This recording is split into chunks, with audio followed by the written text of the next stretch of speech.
Nigeria will be playing against Dr Congo today in a match that we expect them to win. This is the final for the African teams. Whoever wins this game will now represent Africa in the intercontinental playoffs. But the only battle that these teams are fighting for is just one spot, the remaining one spot for the FIFA World Cup 2026. We expect them to beat DR Congo and then qualify as the representative for Africa in the international playoffs. If it wasn't for the absence of Osimhen from the start of this campaign, we would have, we would have qualified a long time. We wouldn't have been in this discussion of playoffs. But then we have found ourselves in the discussion of playoffs, and we expect our players to, turn up and do the needful. Then, what is really happening with African teams? Senegal lost to Brazil by 2-0.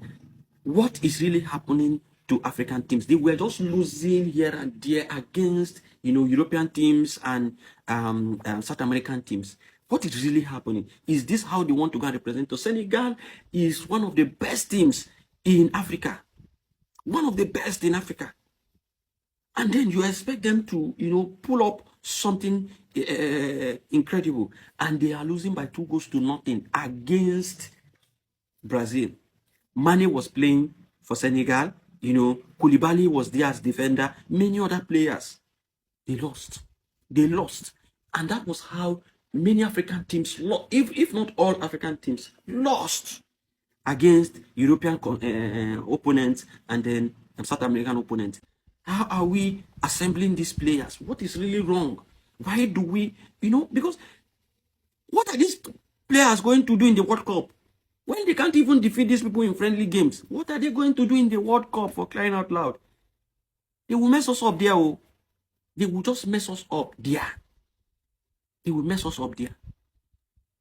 Please, something needs to be done. CAF, Confederation of African Football.